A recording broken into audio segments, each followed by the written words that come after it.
Johnny Pie and the Fool Killer. Copyright 1937 by Vincent Benet. Johnny Pie and the Fool Killer. You don't hear so much about the Fool Killer these days, but when Johnny Pie was a boy, there was a good deal of talk about him.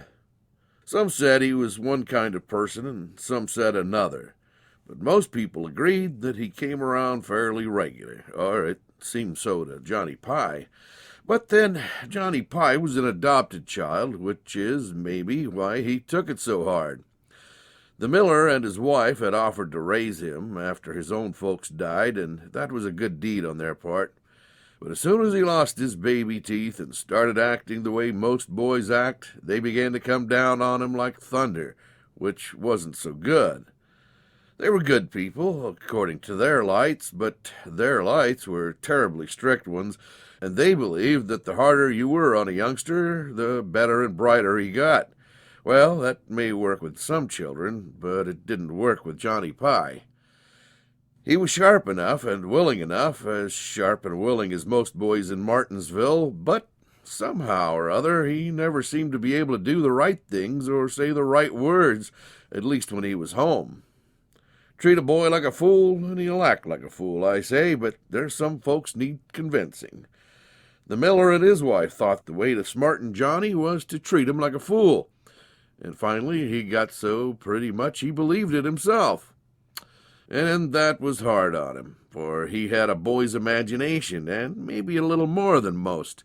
He could stand the beatings, and he did, but what he couldn't stand was the way things went at the mill. I don't suppose the miller intended to do it, but as long as Johnny Pie could remember, whenever he heard of the death of somebody he didn't like, he'd say, "Well, the Fool Killer's come for so-and-so," and sort of smack his lips.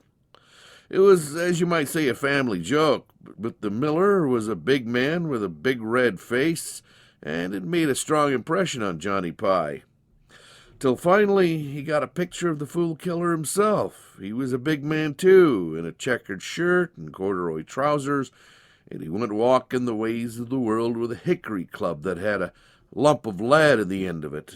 I don't know how Johnny Pie got that picture so clear, but to him it was just as plain as the face of any human being in Martinsville. And now and then, just to test it, he'd ask a grown-up person, kind of timidly, if that was the way the Fool Killer looked. And, of course, they'd generally laugh and tell him it was. Then Johnny would wake up at night in his room over the mill and listen for the Fool Killer's step on the road and wonder when he was coming. But he was brave enough not to tell anybody that.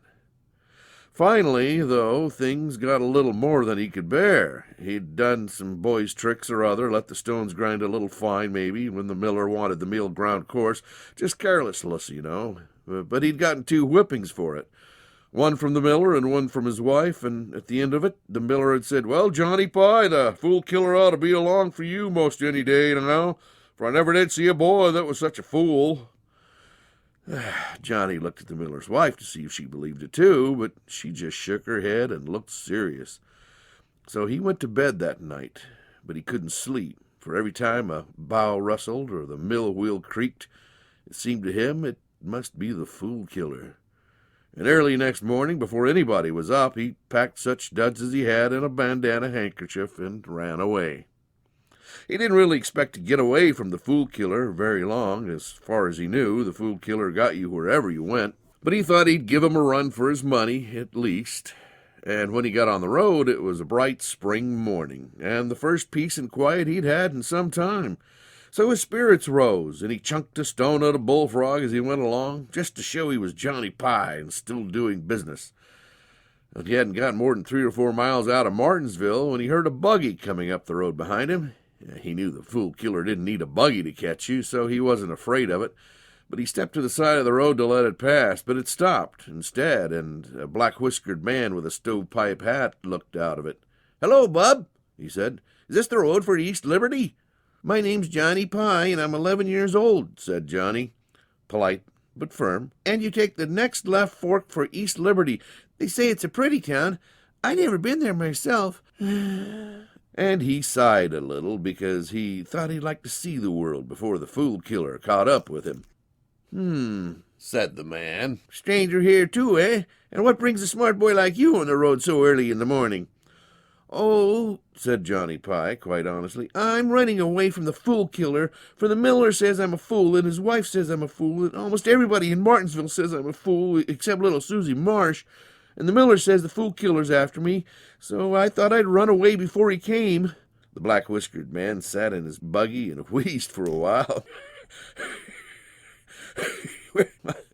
When he got his breath back, "Well, jump in, bub," he said. "The miller may say you're a fool, but I think you're a right smart boy to be running away from the fool killer all by yourself, and I don't hold with small-town prejudices, and I need a right smart boy, so I'll give you a lift on the road." "But will I be safe from the fool killer if I'm with you?" said Johnny, "for otherwise it don't signify." "Safe?" said the black-whiskered man, and wheezed again. "Oh, you be safe as houses. You see, I'm a herb doctor, and some folks think a little in the fool killer's line of business myself, and I'll teach you a trade worth 2 of milling. So jump in, bub." "Sounds all right the way you say it," said Johnny, "but my name's John Pye." And he jumped into the buggy, and they went rattling along toward East Liberty with the herb doctor talking and cutting jokes till Johnny thought he'd never met a pleasanter man. About half-mile from East Liberty, the doctor stopped at a spring. "What are we stopping here for?" said Johnny Pie. "Wait and see," said the doctor, and gave him a wink. Then he got a haircloth trunk full of empty bottles out of the back of the buggy, and made Johnny fill them with spring water and label them. Then he added a pinch of pink powder to each bottle and shook them up and corked them and stowed them away. "What's that?" said Johnny, very interested. "That's old Dr. Waldo's unparalleled universal remedy," said the doctor, reading from the label. "Made from the purest snake oil and secret Indian herb, it cures rheumatism, blind staggers, headache, malaria, 5 kinds of fits, and spots in front of the eyes. It will also remove oil and grease stains, clean knives and silver, polished brass, and is strongly recommended as a general tonic and blood purifier. Small size, $1. Family bottle, $2.50. "But I don't see any snake oil in it," said Johnny, puzzled, "or any secret Indian herbs." "That's because you're not a fool," said the doctor with another wink. "The fool killer wouldn't either, but most folks will." And that very same night Johnny saw. For the doctor made his pitch in East Liberty, and he did it handsome. He took a couple of flaring oil torches and stuck them on the sides of the buggy. He put on a diamond stick pin and did card tricks and told funny stories till he had the crowd goggle-eyed. As for Johnny, he let him play on the tambourine. Then he started talking about Dr. Waldo's universal remedy, and with Johnny to help him, the bottles went like hotcakes. Johnny helped the doctor count the money afterward, and it was a pile. "Well," said Johnny, "I never saw money made easier. You got a fine trade, doctor." "It's cleverness does it," said the doctor, and slapped him on the back. "Now, a fool's content to stay in one place and do one thing, but the fool killer never caught up with a good pitch man yet." "Well, it's certainly lucky I met up with you," said Johnny, "and if it's cleverness does it, I'll learn the trade or bust." So he stayed with the doctor quite a while, in fact, till he could make up the remedy and do the card tricks almost as good as the doctor. And the doctor liked Johnny, for Johnny was a biddable boy. But one night they came into a town where things didn't go as they usually did.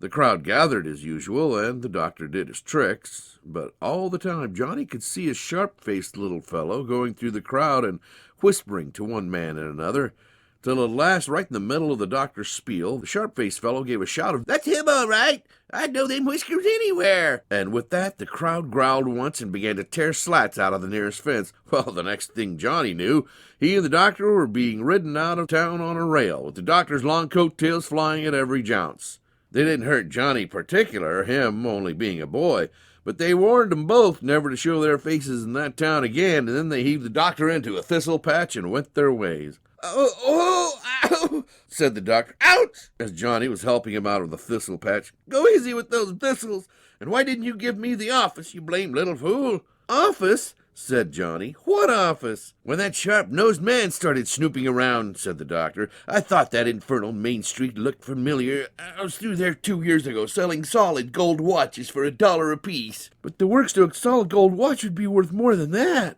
said Johnny. "There weren't any works," said the doctor with a groan.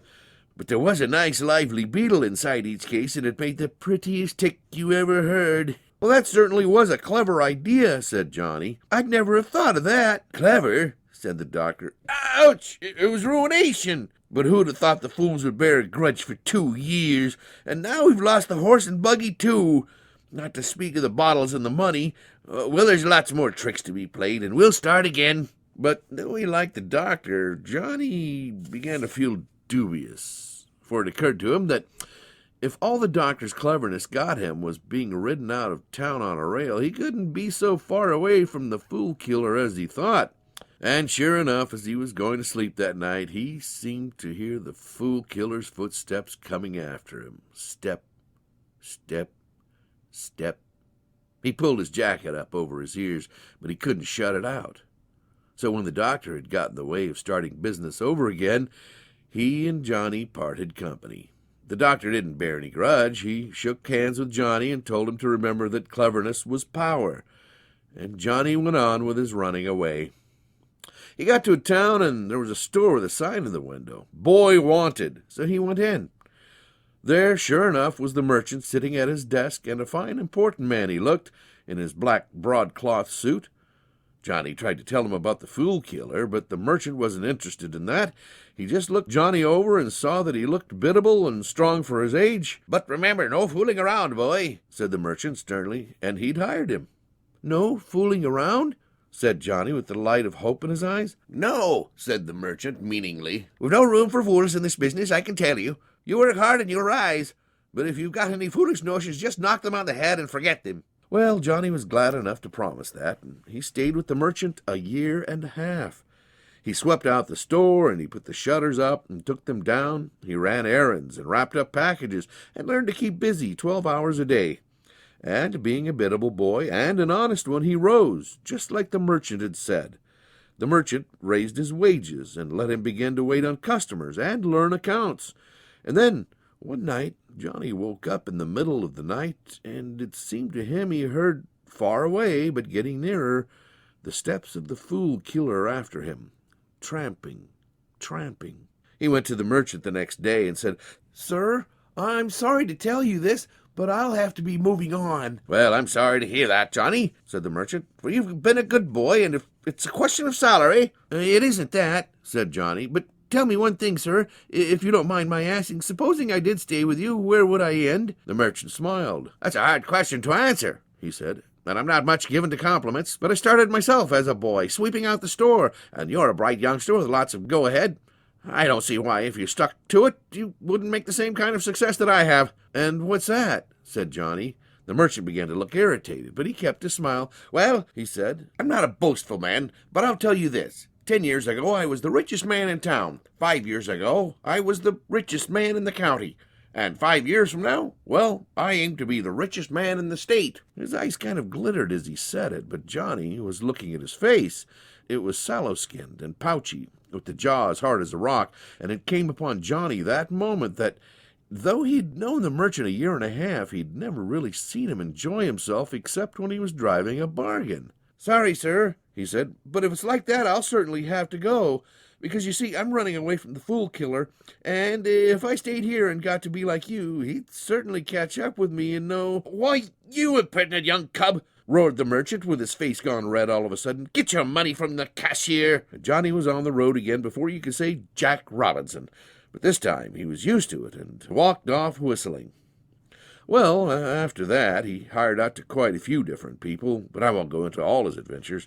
He worked for an inventor for a while, and they split up because Johnny happened to ask him what would be the good of his patent self-winding perpetual motion machine once he did get it invented. And while the inventor talked big about improving the human race and the beauties of science, it was plain he didn't know. So that night, Johnny heard the steps of the fool killer, far off but coming closer. And next morning he went away. Then he stayed with the minister for a while, and he certainly hated to leave him, for the minister was a good man. But they got talking one evening, and as it chanced, Johnny asked him what happened to people who didn't believe in his particular religion.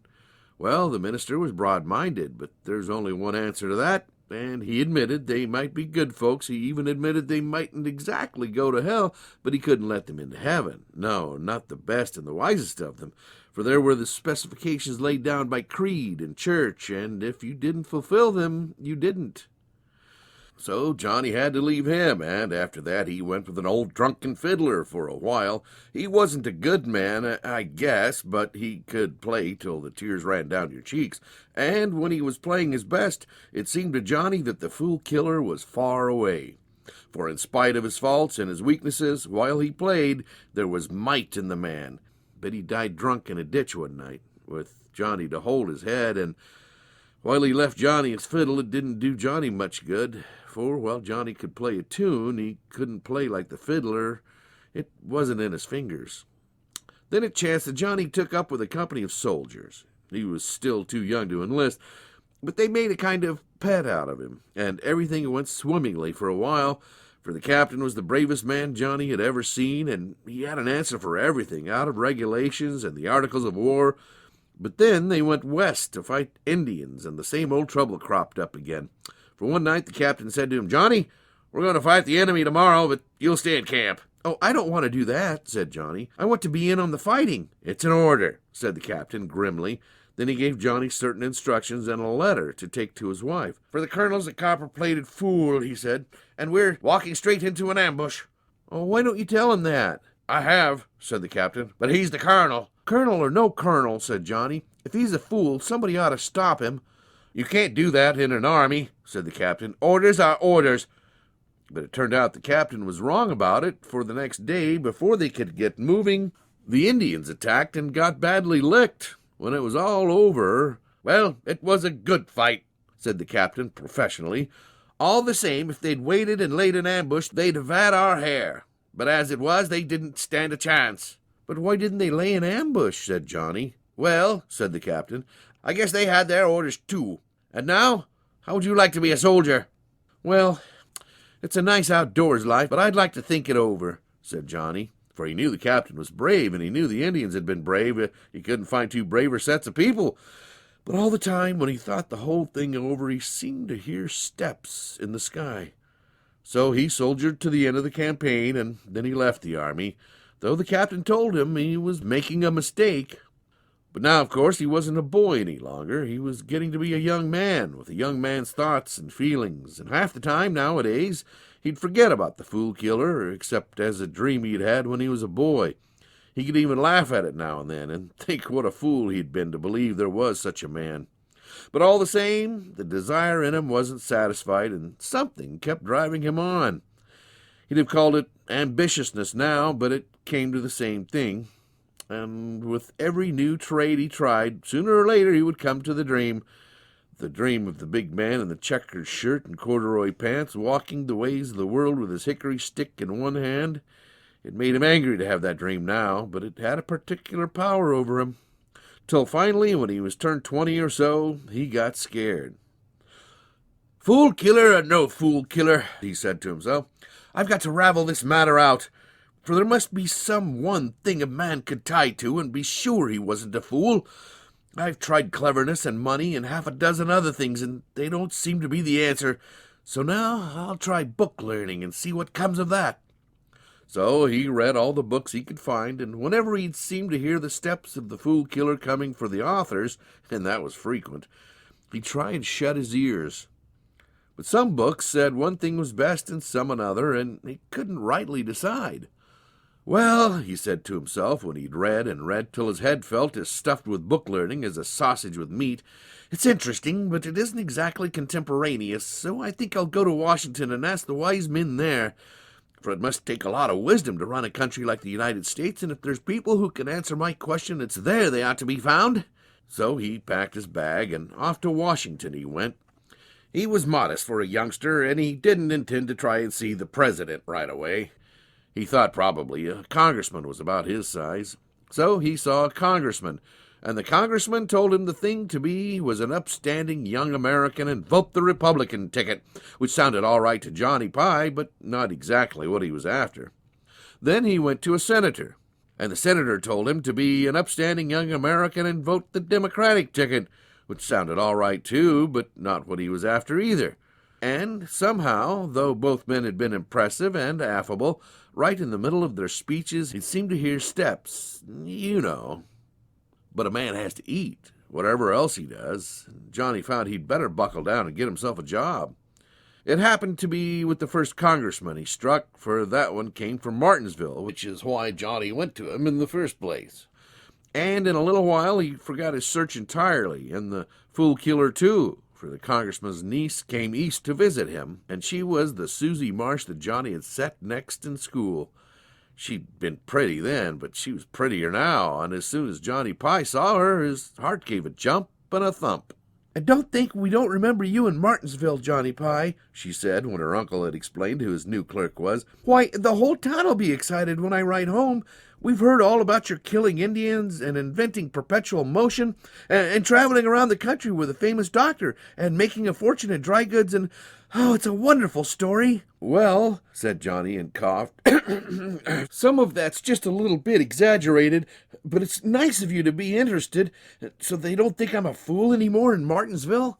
"I never thought you were a fool," said Susie with a little smile, and Johnny felt his heart give another bump. "And I always knew you were pretty, but never how pretty till now," said Johnny, and coughed again. "But speaking of old times, how's the miller and his wife? For I did leave them right sudden, and while there were faults on both sides, I must have been a trial to them, too." "They've gone the way of all flesh," said Susie Marsh, "and there's a new miller in town, but he isn't very well liked, to tell the truth, and he's letting the mill run down." "That's a pity," said Johnny, "for it was a likely mill."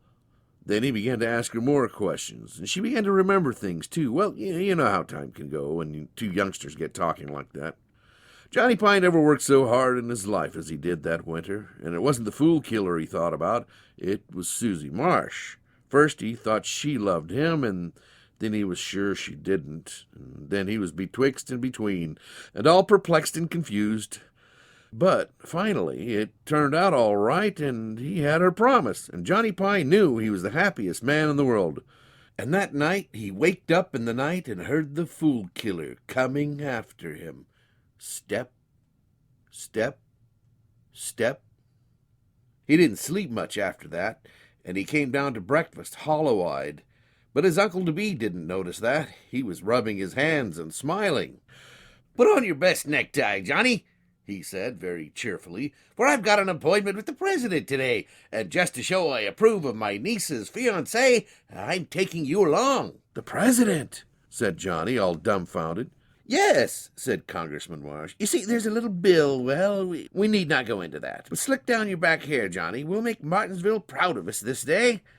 Then a weight seemed to go from Johnny's shoulders and a load from his heart. He wrung Mr. Marsh's hand. "Thank you, Uncle Eben," he said. "I can't thank you enough." For at last he knew he was going to look upon a man that was bound to be safe from the fool killer, and it seemed to him if he could just once do that, all his troubles and searchings would be ended. Well, it doesn't signify which president it was. You can take it from me that he was president, and a fine-looking man. He'd just been elected, too, so he was as lively as a trout, and the saddle galls he'd get from Congress hadn't even begun to show. Anyhow, there he was, and Johnny feasted his eyes on him. For if there was anybody in the country the fool killer couldn't bother, it must be a man like this. The president and congressman talked politics for a while. Then it was Johnny's turn. "Well, young man," said the president affably, "what can I do for you? For you look to me like a fine, upstanding young American." The congressman cut in quick before Johnny could open his mouth. "Just a word of advice, Mr. President. Just a word in season, for my young friend's led an adventurous life. But now he's going to marry my niece and settle down, and what he needs most of all is a word of ripe wisdom from you." "Well," said the president, looking at Johnny rather keenly, "if that's all he needs, a short horse is soon curried.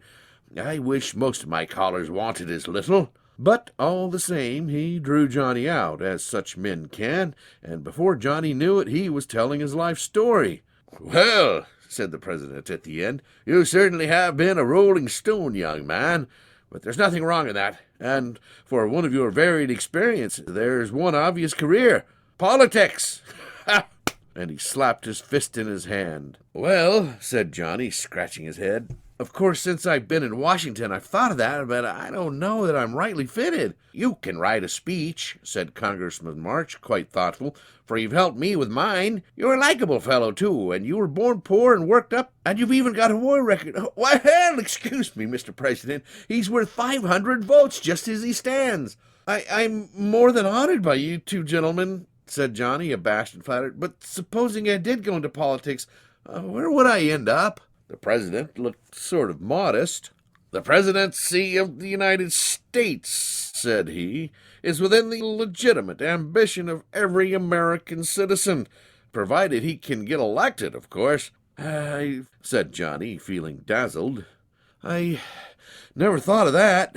Well, that's a great thing, but it must be a great responsibility, too. It is, said the president, looking just like his pictures on the campaign buttons. Why, it must be an awful responsibility, said Johnny. I can't hardly see how a mortal man can bear it. Tell me, Mr. President, he said, may I ask you a question? Certainly, said the president, looking prouder and more responsible, and more like his picture on the campaign buttons every time.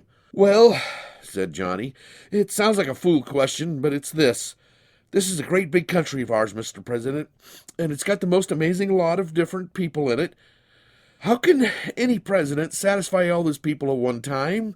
Can you yourself, Mr. President?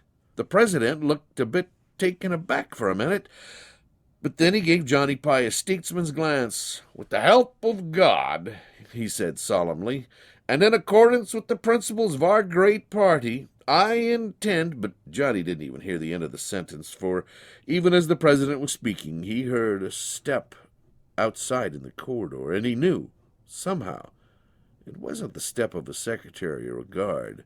He was glad the president had said, with the help of God, for that sort of softened the step, and when the president finished, Johnny bowed. Thank you, Mr. President, he said. That's what I wanted to know, and now I'll go back to Martinsville, I guess. Go back to Martinsville? Said the president, surprised. Yes, sir, said Johnny, for I don't think I'm cut out for politics. And is that all you have to say to the President of the United States? Said his uncle-to-be in a fume. But the president had been thinking meanwhile, and he was a bigger man than the congressman.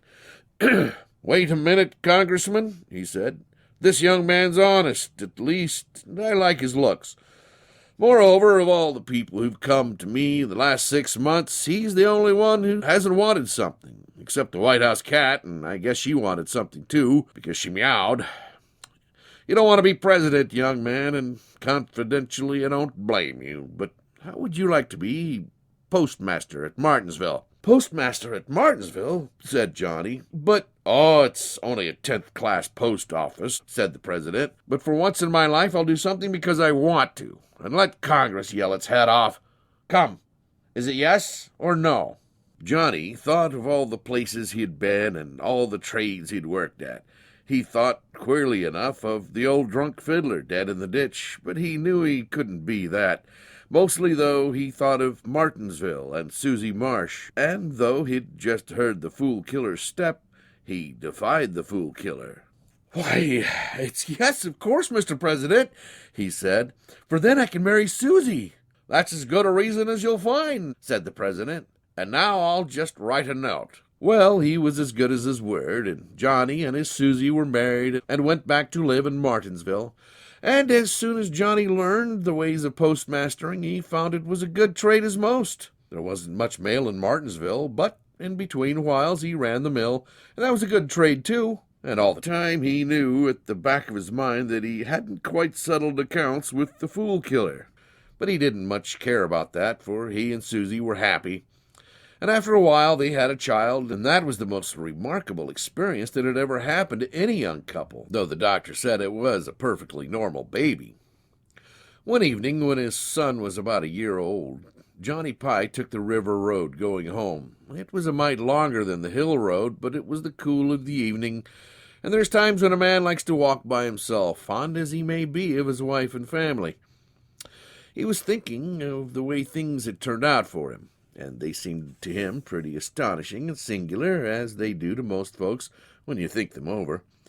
In fact, he was thinking so hard that before he knew it, he'd almost stumbled over an old scissors grinder who'd set up his grindstone and tools by the side of the road. The scissors grinder had his cart with him, but he'd turned the horse out to graze, and a lank, old, white horse it was, with every rib showing, and he was very busy putting an edge on a scythe. "Oh, sorry," said Johnny Pie. "I didn't know anybody was camping here, but you might come around to my house tomorrow. My wife's got some knives that need sharpening." Then he stopped, for the old man gave him a long, keen look. "Why, it's you, Johnny Pie," said the old man. "And how do you do, Johnny Pie?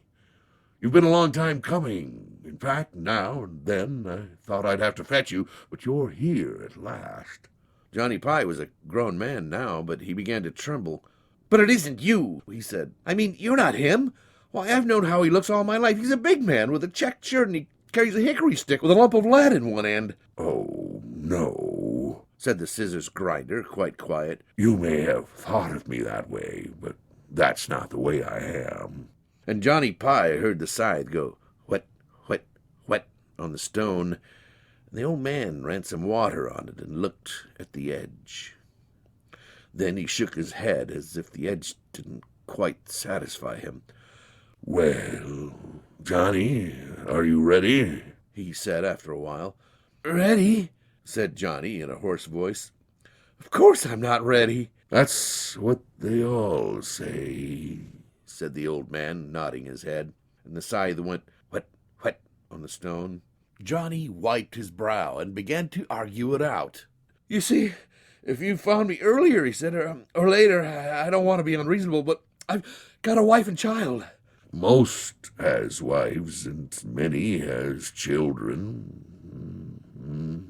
said the old man grimly, as the scythe went whet, whet on the stone. As he pushed the treadle, and a shower of sparks flew very clear and bright, for the night had begun to fall. "Oh, stop that damn racket and let a man think for a minute," said Johnny, desperate. "I can't go, I tell you, I won't. It isn't time, it's—" The old man stopped the grindstone and pointed with the scythe at Johnny Pie. "Tell me one good reason," he said.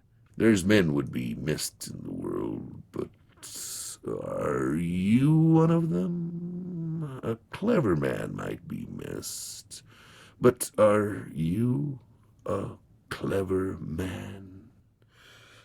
"No," said Johnny, thinking of the herb doctor. "I had a chance to be clever, but I gave it up." "One," said the old man, ticking off on his fingers. "Well, a rich man might be missed by some, but you aren't rich, I take it?" "No," said Johnny, thinking of the merchant, "nor wanted to be." "True," said the old man. "Cleverness, riches, they're done. But there's still martial bravery and being a hero.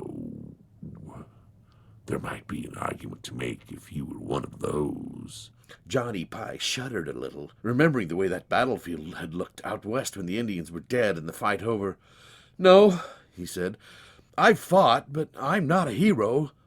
"Well, then there's religion," said the old man, sort of patient, "and science, and but what's the use? We know what you did with those.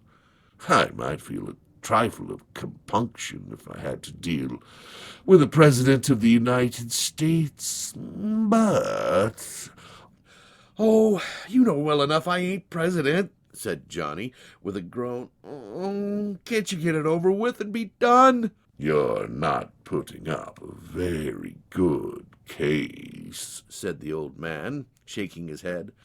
"I'm surprised at you, Johnny. Here you spend your youth running away from being a fool, and yet what's the first thing you do when you're a man grown? Why, you marry a girl, settle down in your hometown, and start raising children when you don't know how they'll turn out. You might have known I'd catch up with you. Then you just put yourself in my way." "Fool I may be," said Johnny Pie in his agony. "If you take it like that, I guess we're all fools. But Susie's my wife, and my child's my child. And for work in the world, well, somebody has to be postmaster, or folks wouldn't get the mail." "Would it matter much if they didn't?" said the old man, pointing his scythe. "Well, no, I don't suppose it would, considering what's on the postcards," said Johnny Pie. "But while it's my business to sort it, I'll sort it as well as I can." The old man whetted his scythe so hard that a long shower of sparks flew out in the grass. "Well," he said, "I've got my job, too, and I do it likewise. But I'll tell you what I'll do. You're coming my way, no doubt of it. But looking you over, you don't look quite ripe yet. So I let you off for a while. For that matter," said he, "if you answer one question of mine, how a man can be a human being and not be a fool, I'll let you off permanent. It'll be the first time in history," he said. "But you've got to do something on your own hook once in a while. And now you can walk along, Johnny Pie." With that, he grounded the scythe till the sparks flew out like the tail of a comet, and Johnny Pie walked along. The air of the meadow had never seemed so sweet to him before. All the same, even with his relief, he didn't quite forget, and sometimes Susie had to tell the children not to disturb Father because he was thinking.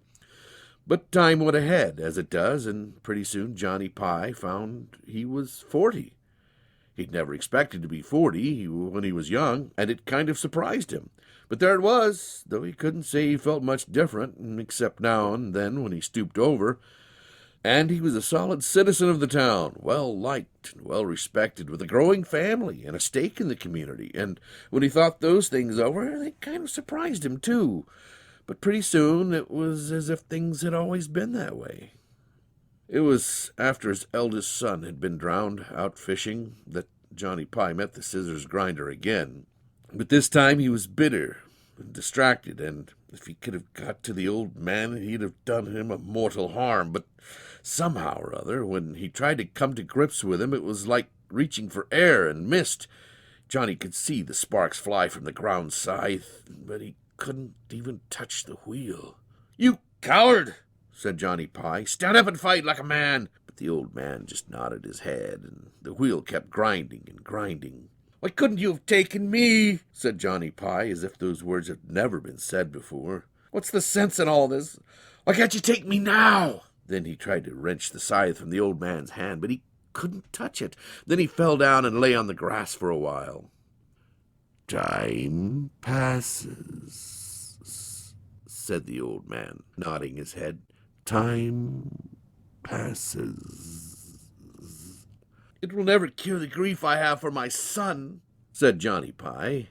"It will not," said the old man, nodding his head. "But time passes.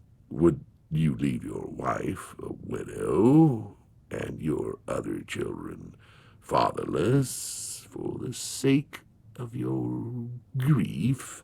"No, God help me," said Johnny Pie. "That wouldn't be right for a man."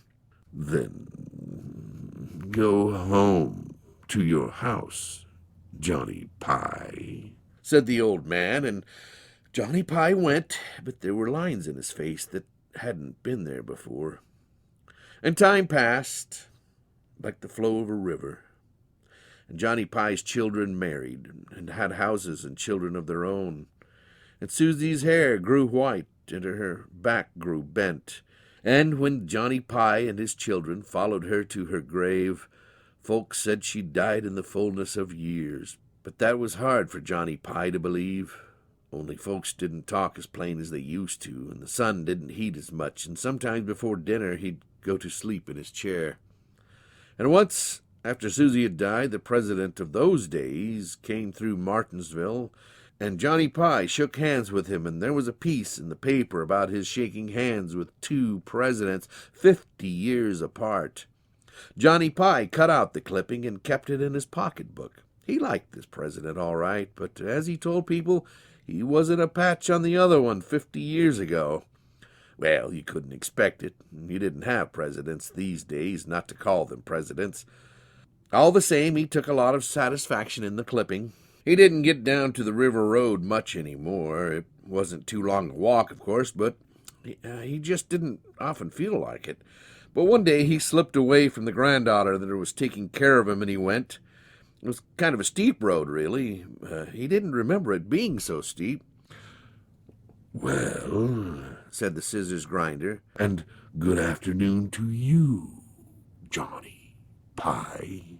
"You'll have to talk a little louder," said Johnny Pie. "My hearing's perfect, but folks don't speak as plain as they used to. Stranger in town." "Oh, so that's the way it is," said the scissors grinder. "Yes, that's the way it is," said Johnny Pie. He knew he ought to be afraid of this fellow. Now he'd put on his spectacles and got a good look at him, but for the life of him he couldn't remember why. "I know just who you are," he said a little fretfully. "Never forgot a face in my life, and your name's right on the tip of my tongue." "Oh, don't bother about names," said the scissors grinder. "We're old acquaintances, and I asked you a question years ago. Do you remember that?" "Yes," said Johnny Pie, "I remember." Then he began to laugh, a high old man's laugh. "And of all the fool questions I ever was asked," he said, "that certainly took the cake." "Oh," said the scissors grinder. Said Johnny Pie, "for you asked me how a man could be a human being and yet not be a fool. And the answer is, when he's dead and gone and buried, any fool would know that." "That's so," said the scissors grinder. "Of course," said Johnny Pie. "I ought to know. I'll be 92 next November, and I've shook hands with 2 presidents. The first president I shook—" "I'll be interested to hear about that," said the scissors grinder. "but we've got a little business first. For if all human beings are fools, how does the world get ahead?" "Oh, there's lots of other things," said Johnny Pie, kind of impatient. "There's the brave and the wise and the clever, and they're apt to roll it ahead as much as an inch, but it's all mixed in together. For, Lord, it's only some fool kind of creature that would have crawled out of the sea to dry land in the first place, or got dropped from the Garden of Eden, if you like it better that way. It can't depend on the kind of folks people think they are. You've got to go by what they do. And I wouldn't give much for a man that some folks hadn't thought was a fool in his time." "Well," said the scissors grinder, "you've answered my question, at least as well as you could, which is all you can expect of a man. So I'll keep my part of the bargain." "And what was that?" said Johnny. "For while it's all straight in my head, I don't recollect the details." "Why," said the scissors grinder, rather testy, "to let you go, you old fool. You'll never see me again till the Last Judgment. There'll be trouble in the office about it," said he. "but you've got to do what you like once in a while." "Phew," said Johnny Pie. "That needs thinking over." And he scratched his head. "Why?" said the scissors grinder, a bit affronted. "It ain't often I offer a man eternal life." "Well," said Johnny Pie, "I take it very kind, but you see, it's this way." And he thought for a moment. "No," he said, "you wouldn't understand. You can't have touched 70 yet, by your looks, and no young man would." Try me, said the scissors grinder. Well, said Johnny Pie, it's this way, and he scratched his head again. I'm not saying if you made the offer 40 years ago, or even 20, but well, now, let's just take one detail.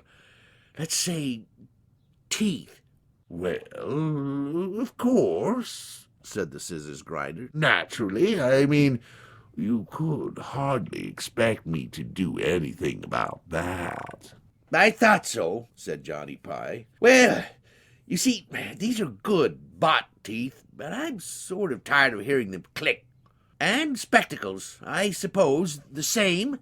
I'm afraid so, said the scissors grinder. I can't interfere with time, you know. That's not my department. And frankly, you couldn't expect, at 180, let's say, to be quite the man you were at 90. But still, you'd be a wonder. Maybe so, said Johnny Pie. But you see, well, the truth is, I'm an old man now. You wouldn't think it to look at me, but it's so. And my friends, well, they're gone. And Susie and the boy. And somehow you don't get as close to the younger people, except the children. And to keep on just going and going till Judgment Day with nobody around to talk to that had real horse sense, well, no, sir, it's a handsome offer, but I just don't feel up to accepting it. It may not be patriotic of me, and I feel sorry for Martinsville. It'll do wonders for the climate and the Chamber of Commerce to have a leading citizen live till Judgment Day. But a man's got to do as he likes, at least once in his life. He stopped and looked at the scissors grinder. I'll admit, I'd kind of like to beat out Ike Levis, he said. To hear him talk, you'd think nobody had ever pushed 90 before. But I suppose... I'm afraid we can't issue a limited policy, said the scissors grinder. Well, said Johnny Pie, I just thought of it. And Ike's all right. He waited a moment. Tell me, he said in a low voice. Well, you know what I mean. Afterwards. I mean, if you're likely to see... He coughed. Your friends again. I mean, if it's so, like some folks believe. I can't tell you that, said the scissors grinder. I only go so far. Well, there's no harm in asking, said Johnny Pie rather humbly. He peered into the darkness. A last shower of sparks flew from the scythe. Then the whir of the wheel stopped. Said Johnny Pie, testing the edge. That's a well-ground scythe, but they used to grind 'em better in the old days. He listened and looked for a moment, and anxiously, "Oh, Lordy," he said, "there's Helen coming to look for me. She'll take me back to the house." Not this time, said the scissors grinder. Yes, there isn't bad steel in that scythe. Well, let's go, Johnny Pie. Johnny Pie and the Fool Killer. Copyright 1937 by Vincent Benet.